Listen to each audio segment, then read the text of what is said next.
So, yeah, this is going to be a first for quite a while here. I've not done a stream in quite some time. Let me pop out the chat here so I can make sure that if you are watching, I hope people are watching.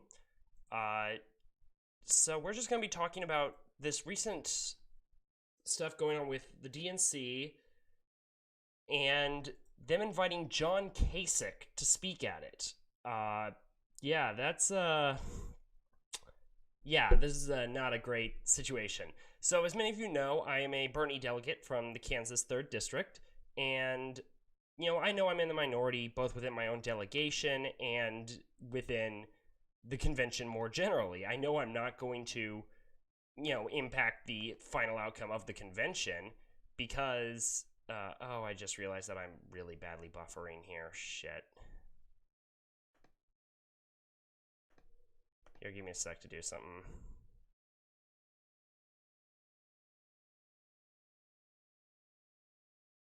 Okay, it looks like it's fine. Okay, so this is not a great situation for the DNC because this is really like they invited John Kasich. Oh, I just lost my headphones here. The former Republican governor of Ohio and former Republican presidential candidate to speak. And the only reason they're even inviting him is because he's one of those never Trump Republicans who's actually stayed a never Trump Republican and has never, said fine, Trump's president and he's Republican, so I'm on his side, like Ben Shapiro and all the other idiots did. No, John Kasich actually is against Trump and has been consistently. But he's, they gave him a speaking spot, and it's not gone over well. And I am saying this as one of the people who has not responded well to it myself. I should note that I'm a bit of a mess right now. I have been at work all day. So, yeah, this is just a little impromptu stream that I decided to do. But John Kasich is not going to go over well at the Democratic convention. And we've already seen quite a lot of backlash against him. The Kent State Young Democrats, and I should probably note, the people that are backlashing against Kasich, it's not all the Bernie crap people. It's not just my side of the convention. It's, establishment people, staffers, people from all over the spectrum within the Democratic convention, within the Democratic Party. They're mad about it. They're upset this is happening, and the DNC has really declined to comment on it to confirm or deny or whatever. It appears that the whole thing is just leaked without them actually wanting it to. So the Kent State College Democrats put out a statement saying that John Kasich has fought progress at every step, and he has every right to support the Democratic nominee, but the DNC should not allow him to speak at the convention. A lot of people have been tweeting about this, and it's Bernie people, it's Biden people, it's from all over the Democratic spectrum, and it's just bad for a bad look for the Democrats already. And a friend of mine, Brianna Westbrook, who is another delegate from Arizona, I forget what district she's from, she has put out started circulating an open letter to the DNC, to the event organizers, to get delegates, to get pages, and to get alternates to sign on to say, no, John Kasich cannot speak at the convention. And I should probably clarify why people don't want him there. He is anti-choice. He has signed a number of abortion restrictions in Ohio. He is very pro-fracking. He is an enthusiastic supporter of charter schools. In fact, charter school, observers, analysts and whatever, have called Ohio the Wild West for charter schools because of his incredibly pro-charter school stance and wanting to basically privatize the entire education system in that state. He's incredibly anti-union. He is an open supporter of right-to-work laws. He signed a law in 2011 limiting the collective bargaining rights of public sector workers, and he's anti-LGBTQIA because during his tenure as governor, he spoke out against marriage equality and same-sex adoption, and the Obergefell v. Hodges ruling, Hodges, the respondent in that case, was actually appointed by John Kasich. So, yeah, it's not a good look for the Democrats, just quite obviously. Oh, great. Yeah, I just realized you guys are really, you guys are receiving buffering. But anyway, but I signed the letter, along with, by now looks like it's more than 100 delegates. I'm looking at the letter now, around 100 delegates, including many from my state, Kansas. 2 from District 2 have signed, including my good friend Edward. And then from my district, the 3rd district, we have both of the Bernie delegates, myself and Avneet, we've both signed this open letter, as well as one of the Biden delegates. So this is not just a Bernie thing. And my statement on it was, and I made a comment on it, and I need to scroll down to find it, but, yes. The invitation to John Kasich is an insult to labor, women, and the LGBTQ community. That was my statement on John Kasich getting the invitation to the Democratic Convention. And I don't know what they were thinking. Did they think that this was just going to pander to swing voters in Ohio, to moderate Republicans, to the Never-Trump Republicans? The Never-Trump Republicans are not going to vote for Trump. They don't need to get them on Biden's side. Biden is, from the Democratic right wing anyways, so they don't need to.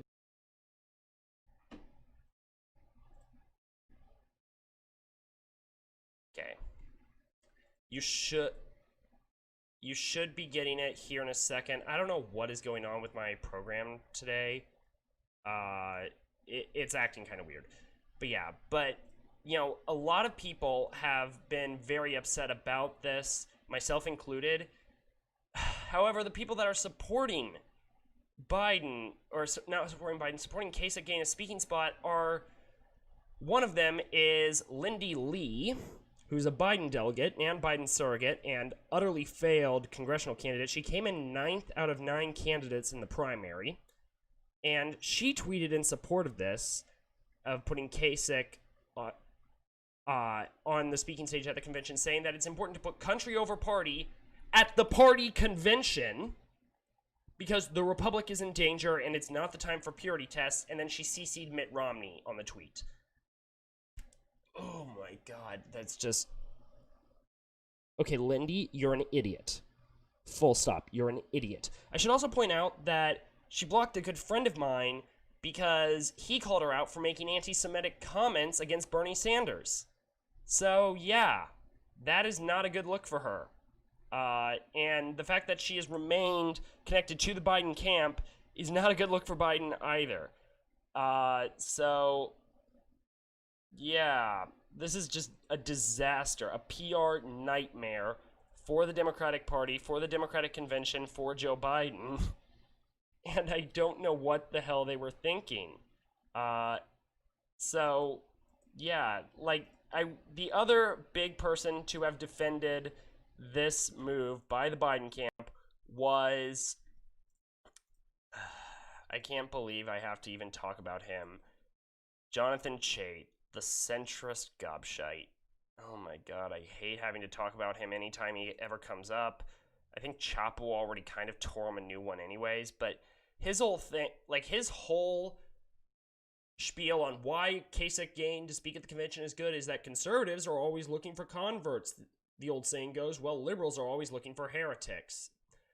I can't, head desk right now because I got all my recording equipment and stuff, and also my desk is a complete mess. You can't see it, but it is. And no one says that. And, that's not the point. Jonathan Chait does not get the point at all. He never has and he never will.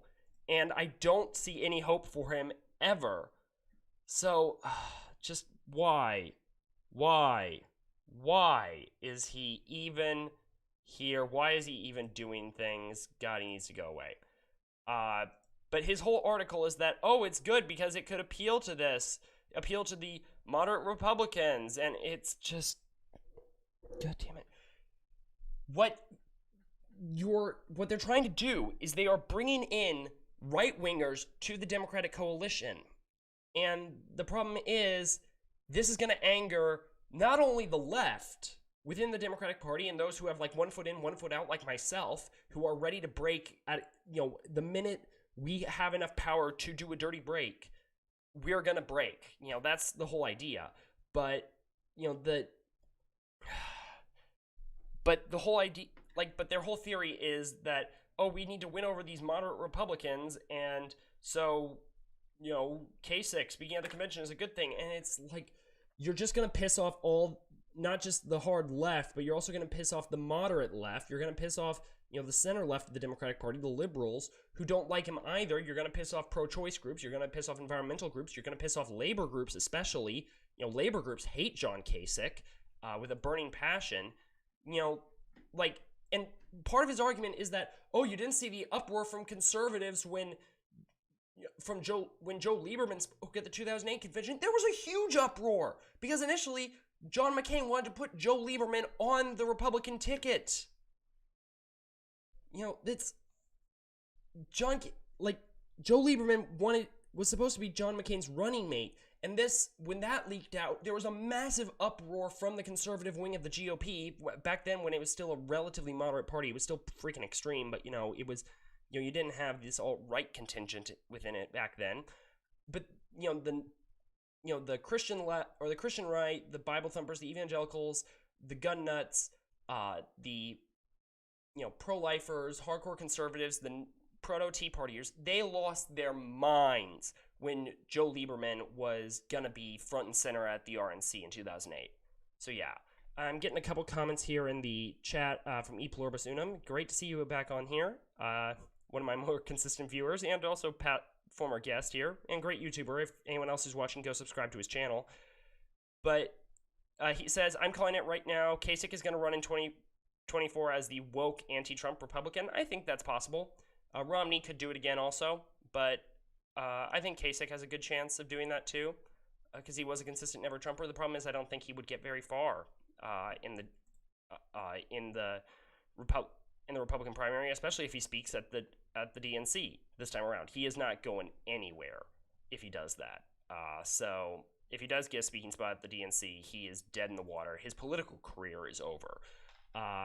And Kasich isn't even a moderate. Exactly. Kasich isn't a freaking moderate. Back in the 80s, he was in the Reagan, or not in the 70s, or in the 70s, not the 80s, I should say. He was in the Reagan contention against Gerald Ford. He was, part of the Republican Party's transition to the right. The only reason he looks moderate is because he's not a freaking, white nationalist. And he's willing to move on from issues when he loses, at least. Like he's, said, yeah, I'm fine with marriage equality, lacklusterly, I should add. But he's basically passed on that one altogether. So, this whole Kasich situation is a freaking mess. The DNC are idiots for thinking it was a good idea to invite him. And, I am glad to say that I have signed this open letter from Brianna Westbrook calling on the Democratic Party to disinvite John Kasich from the DNC. I am glad to say that. This is a massive black eye for the DNC. They were fools to think this was a good idea, and I cannot believe that they didn't realize how bad an idea this was when they proposed it. And I'm sure they're gonna be dropping him within the next few days. This open letter's already gotten over 100 signatures. It's gonna get a lot more. People are pissed about this. People in Ohio especially. I'm surprised the entire Ohio delegation hasn't signed this open letter calling on Kasich to be removed from the speakers list. Kasich didn't earn the nickname one for 44 for... Oh, that's good. Another comment from E Pluribus saying Kasich didn't earn the nickname 1 for 44 for nothing. That's pretty good. Yeah.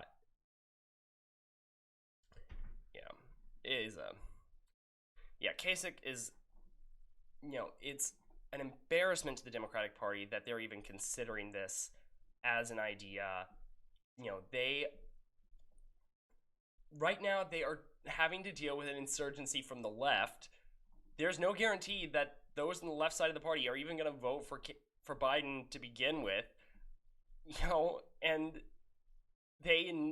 are instead trying to pivot to the right. There was a meme that was going around, which was who the speakers roster for the Democratic convention on the first night for party unity. The speakers were like, not Neera Tanden. The second night it was like moving this country forward, and it was Mitt Romney.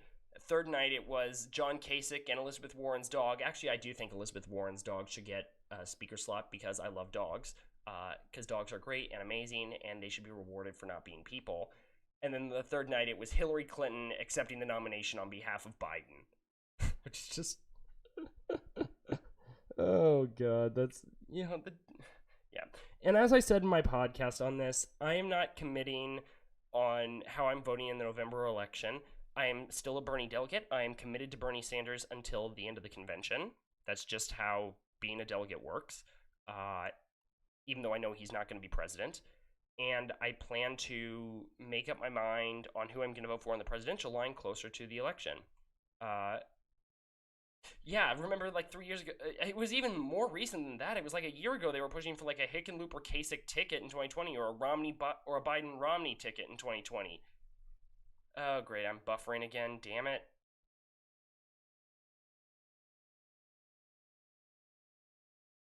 I can see what's going on my end here, so I'm buffering, but yeah.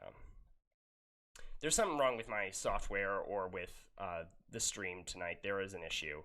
Let me just see what the stream settings are. Yeah, okay. There's an issue, but whatever. Okay. But it's, like they were pushing a Hickenlooper-Kasich or a Biden-Romney ticket back,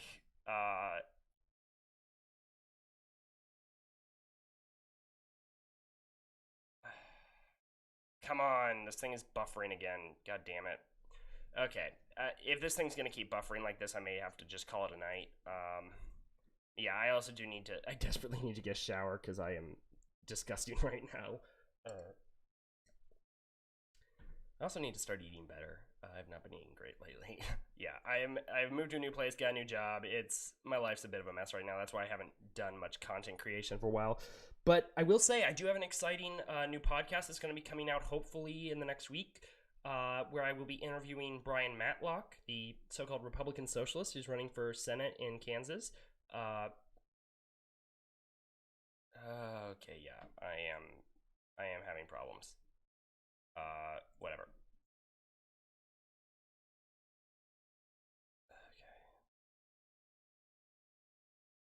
Okay, sorry. Yeah, my internet connection isn't the best in the world. So my roommate and I are talking about upgrading it. But yeah, this is a whole thing. I am going to be having Brian Matlock on my podcast.